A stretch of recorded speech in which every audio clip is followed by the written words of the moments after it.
coach has to step in himself and say, look, I'm going to get my players rest. I have high hopes for Man U this season, just since they got Ajax's coach in, and now I know they're not getting any transfers as yet, but I do feel like they're making quite a few transfers because they are Man U. They're going to attract some players at least, and then hopefully they get some selling in and players start performing and stepping up next season. Well, as a Manchester City fan, I'm perfectly fine with Manchester United struggling, but it's where most of Manchester City's signings over the last 10 years have worked out as a whole, or if they did not work out, most of them they didn't put a lot of money into it. Where Manchester United have had, I mean, Pogba's a perfect example. They let him go for free, bought him back for 85 million. Not that he didn't free again. Not let him go for free again, and not that he didn't do anything while he was there, but they haven't won any titles in that time. No, they won the European Cup. They haven't won any significant titles. But that's but that's where you as a smart club, you just got to do what they do. But Manchester United has that aura.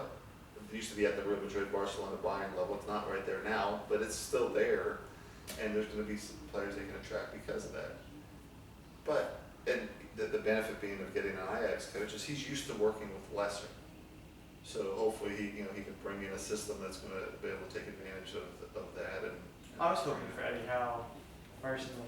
Well, he's big Eddie Howe guy. Yeah. And Newcastle have high hopes as well. I think they'll be top half this season. I have them around the 8th spot in my Premier League predictions. I think you'll see Newcastle. This is bold prediction. I think with Newcastle's new owners, Eddie Howe, who I think is an elite coach, and the money they have. They have Sam Maximin. He's a good player. I feel like they do need to get a goalkeeper though. I think because I don't like Baravka. I don't like the other goalkeeper. I don't like them. I don't think they're that good. Well, Newcastle just signed. When you sign me. They do, but they just brought in one of the English goalkeepers. They just signed up from Burnley. Oh, Nick Pope? Yep. I was going to say Nick Pope, but I knew he would know. But they just signed him, I think, today. So, you've had Manchester City, Liverpool, Chelsea. That's not going anywhere. Arsenal, that four, but there's always, they call it the Big Six. And that used to include Manchester United. It still includes Manchester United. It's just not the fact Man U's. But you could say when the Leicester won the title, some of the Big Six was there at that point. When Leicester won the title, probably the biggest underdog story in sports history. Sports history. It was 100 years, like something in the 1 odds, 1,000 to 1 odds or something like that. It was over 1,000 to 1 odds. Yeah. It was over 1,000 to 1 odds. To put it in the U.S., that's like when the men's hockey team won the gold medal. That's like if the Dolphins won the Super Bowl right now. That's about right. But I think you're going to see Newcastle move into that Big Six. I really do. I mean, maybe not next year, but I think in the next 3 years. They're taking out Man U's. What you're trying to say? I don't feel like I don't feel like you take out their. It's not because. I think they're going to take out Tottenham. No, Tottenham's better than Arsenal right now. But I think Arsenal's. But see, yes, I agree. I think Tottenham's better than Arsenal right now. Also, that Son has been sought off by the 3 teams that I named earlier: Real Madrid, Bayern Munich, Barcelona. But Arsenal has a history. They've won titles where Tottenham hasn't won any. So Arsenal, like Man U, with all the titles they won, you're not going to see them really leave the Big Six. You're saying the Premier League's not a little rigged, and where they're going to move them out of. 6 Liverpool players, 6 or 5 Liverpool players made the team this season for Liverpool. Mane made the team this season. I love Mane. Don't get me wrong. I love Mane. He's a Bayern Munich player now. I love him. You're telling me he's better than Salah that season? No shot. He's better than Salah. I think Salah was better than Mo Salah that season. Yeah. I thought De Bruyne was better than Mo Salah. You're telling me the world worked. Trent Alexander-Arnold makes the team, and Mane makes the team this season. I just don't. I feel like the Premier League is a tiny bit rigged. I don't feel like it's fully rigged. I don't know if rigged is the right word, but you definitely have favoritism. Teams and favoritism from that. Because Liverpool is by far the most favorite team in the league. I don't think even with Arsenal struggles, even with Man U struggles, I don't think you've seen them leave the Big Six. Tottenham has got into the Big Six by being close, but they haven't won anything. So I think when Newcastle start spending money, which Tottenham has refused to do in any major way. Even when they sold Bale and got all that money in, they really didn't spend it. They managed to do little signings. Really, Newcastle's going to come in. They made that the clear. academy. They don't. Tottenham doesn't. Right. You've heard. Yeah. You even heard Man City's academy. They've produced a few good players like Foden. Foden, Sanchez, Diaz. Yeah. As you've heard of those players from Man City, Man City's supposed to be known for having. I think like Liverpool definitely has a worse academy, and then Liverpool doesn't have the best academy. Man U has a good academy. I mean, Arsenal has a good academy. Chelsea has a good academy. Those clubs have good academies, but you don't hear about Tottenham having a good academy, do you? Bale came through it, but that's been a while. At this No, point. Southampton. He came through Southampton. Right. Yeah. So that's not theirs. They'll take credit for him, but because I guess Well, they cherry that I don't know if they he cherry used- picked him out, but I don't know if they changed his position, but he was left back at Southampton for a little bit. yeah. But that's where you're going to see Newcastle made that very clear in the transfer window in January. $100 million spent. He didn't think they spent anything. I wasn't He paying wasn't paying attention. I $100 heard million. that Eddie Howe was They there. brought in players. They brought in Eddie Howe. And the thing is, I remember in January, even spending $100 million, the pundits are like, they're not going to make it. They're too far down. I was like, and I'm again, we're both big Eddie Howe fans, and I was like, I just knew. Now he did it quicker than I thought, because I mean, I think by the end of February, you're like, okay, they're good. They're gonna stay up. But they kept moving up. I was They worried about them, but then as soon as Eddie Howe was in there, I was like, that's my guy. That's my guy. Yeah, and he put it in. But you look at, and I haven't heard of signing anybody other than Pope, which I heard today. But again, we're kind of early in the transfer window. Most only been likely, open they're for going to about spend $100 to $300 million this summer. They're going to strengthen their team. I'm sure they've already worked. If their academy isn't in order, I'm sure they're making progress to make whatever changes to strengthen that. And that's bold prediction. You're going to see Newcastle as one of the big six in the next, say, 3 to 5 years. That they're going to. My prediction is Tottenham's going to be the one that drops out of the big six. I would love it if it's Man U, but it's not likely just because they just have too much history. Arsenal's the same thing. No matter how much they struggle, as long as they stay in the top half of the table, you know, if Arsenal's 8th, they're still Yeah, considered that the big plays six. at Newcastle. Yeah. So American.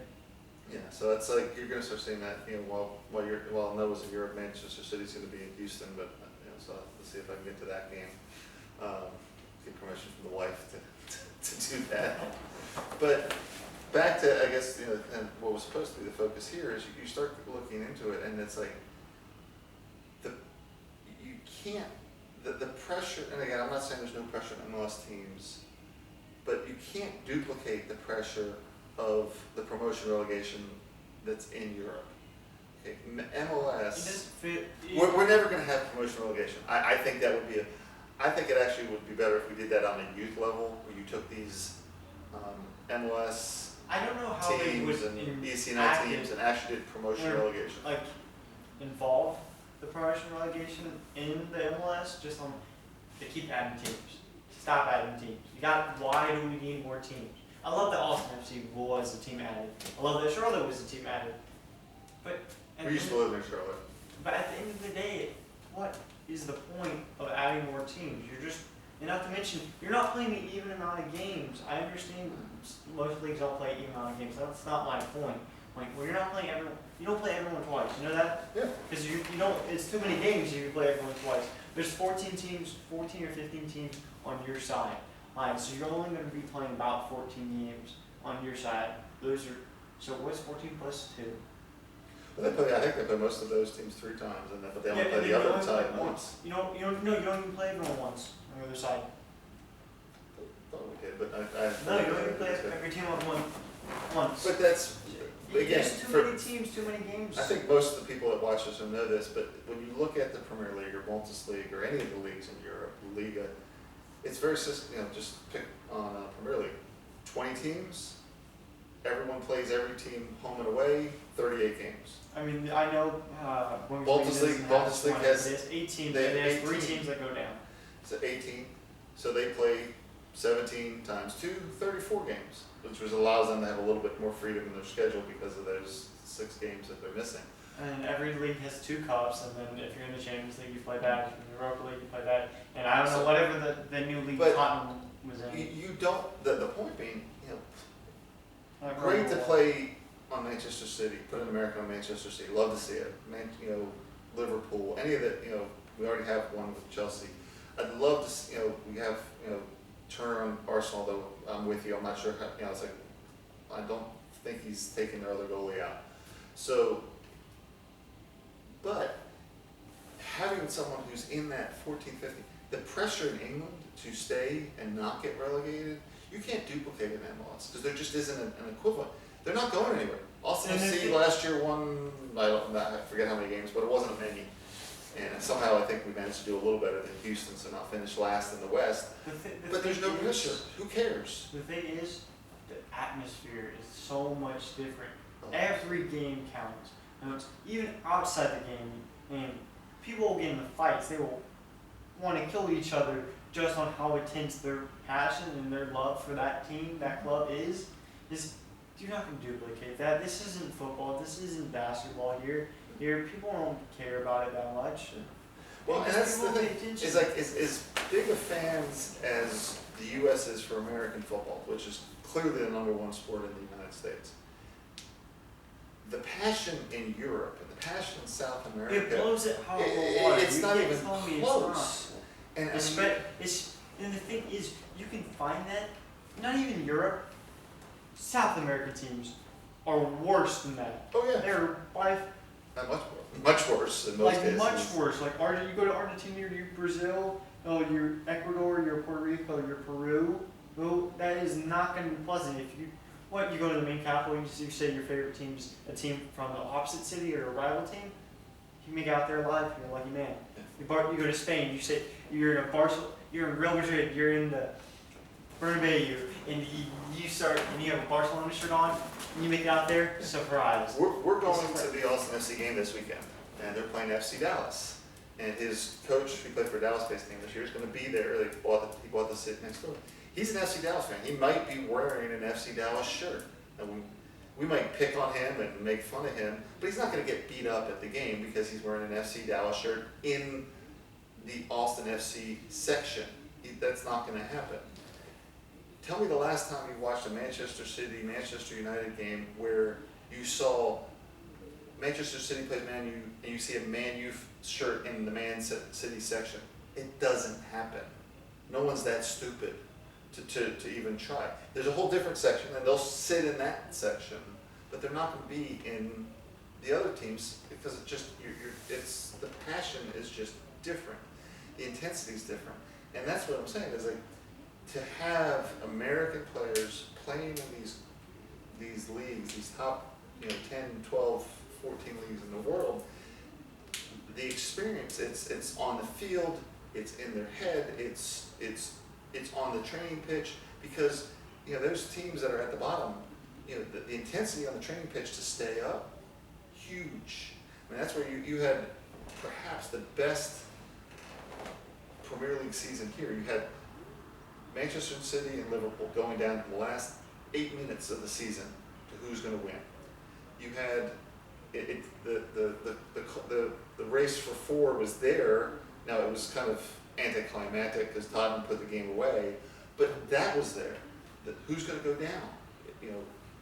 So who's going to be relegated? That last spot was there to the last minute. Leeds just I forget exactly where in the game, but it goes down to the last. They scored around the 89th minute. So you have 1-0 and they scored at the 89th minute to make it 2-0 or something like that. So you have all these different pieces of this. You can't duplicate that intensity in MLS because the regular season doesn't mean anything. It just means who gets the playoffs, who doesn't. Even the playoffs, it doesn't feel like, wow, this is the playoffs. I understand I haven't been to the game and the playoffs, but just watching it, even the finals, it feels anticlimactic. When Portland played New York, it just didn't feel like, wow, this is the game that I wanted to see. You have, the U.S. doesn't have, most, like Noah said earlier, that pretty much every league in Europe, in addition to the league, they have 2 cups. England does, I think they all do. But we have 1 cup. No one gives a rat's ass about the cup. I didn't even know, I like Austin FC, but I didn't even know there was a cup. Yeah. They were playing the game until I was told. We played, I'm not sure if this was written because of the proximity, so we played the USL team in San Antonio and lose because our coach doesn't take it seriously. Austin FC is one of the top teams in the Western Conference right now, whether that lasts through the rest of the season or not. So you have one of the top MLS teams losing to a USL team.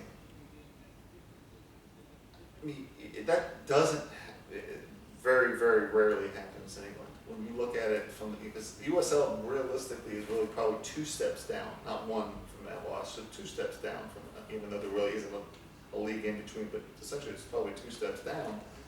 That doesn't happen. You don't see Manchester City when they play the lower level teams. They don't start their starters don't start. They're starting Stefan and other players that aren't getting as much time to get them time, so that they're on the field, so that there's some experience. Hey, if someone gets hurt, we have that. And that Manchester City's not a good example because their second team is pretty close to their first team. But for the other ones that whether it's Man U or Arsenal, their second team isn't bad, but it's not at the same level as their starters.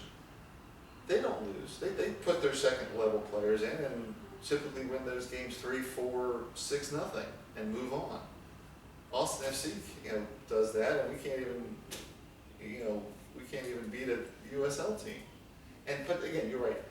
Nobody knew, not nobody, but it just nobody knew. No one really. No one cared. No one. When we lost, there wasn't this. There was a small group of the Austin FC fans going, "Oh, this is horrible," but the Austin fan base didn't just go this. But the intensity isn't there. So even when we lose the game at the Austin FC, you're like, it just doesn't feel passionate because people just sing through the whole game. Like when we got scored on a supporter game, like 2 minutes in the game, everyone kept singing. I'm like, that's not how it works. It's not what you do when you get scored on. And it just didn't feel like. Then we couldn't even beat. They were down to 9 people and we could only tie the game. That game, I remember it. And it's just embarrassing at that point. Like. Oh, I mean that. And it took us last minute to score against 9 people as well.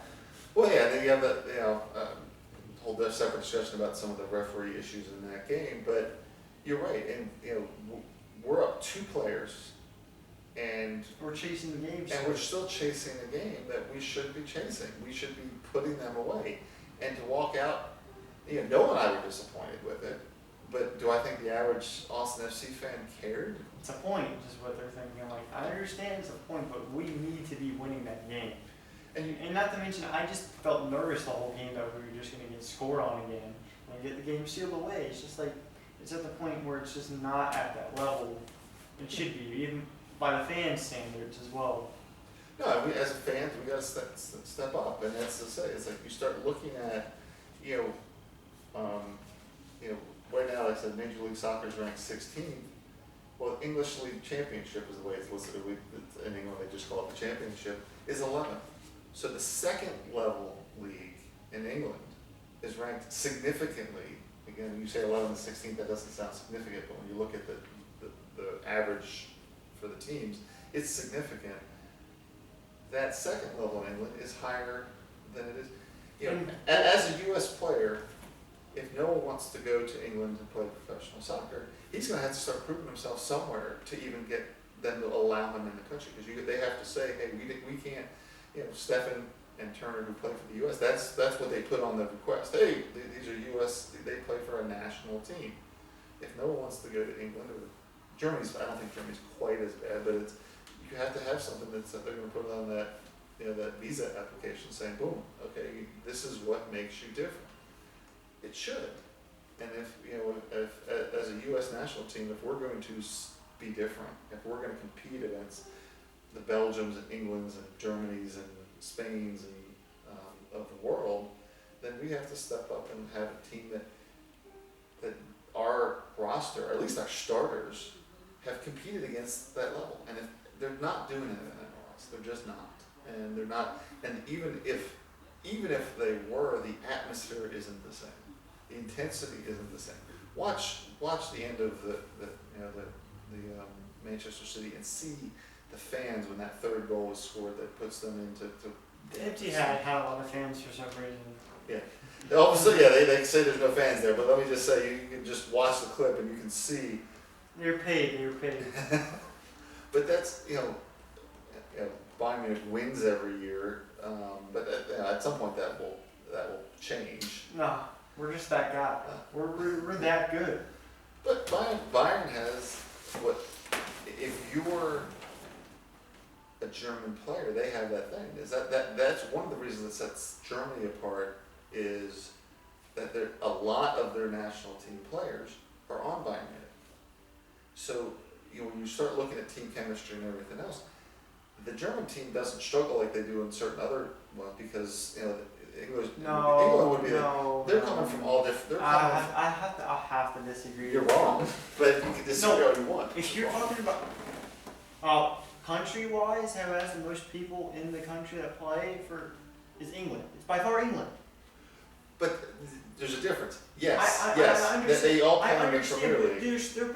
the thing is, when you play against someone that's most people, or they're not most people on Germany. Name me 6 players on Bayern Munich that play on Germany's team. I'd leave that to you. You got the Bayern. No. But I'm pretty sure I can get 6. I might even be able to get 8. I'll look it up and I'll. No, go right ahead. If you're so fancy than that, or fierce, but you please go right ahead. I'm being serious. I'll look it up later. Do it right now. I can think of 5 right off the top of my head. And that's my point. How many? Even with Manchester City, I think of how many of them Liverpool, start. Only 3 of them start right now. Is the 3 I'm thinking of. 3 to 4 of them start. But what up? Even in England? Well, you're right. England, they're all in the Premier League, but they're not on the same team. Declan Rice, what's his name? That just got signed. Bowen. Those 2 are on the same team. You got Mason Mount. What's on the team? They're not all starters though. Mason Mount most of the time starts. We got Saka. Well, you look at Smith Manchester Rowe. City, which has a decent. Trent Alexander-Arnold. You have Stones. You have Foden. You have Ramsdale. You have 3 on Arsenal. 2 of them start most of the time. You have most teams have 2 or 3 starters on each team. But there's about 2. So you still have this blending of teams. I'd rather have that for a country-wide than we would have it just on one team. Because 6 players are not going to influence the whole team. Because you're going to have more than 11 players that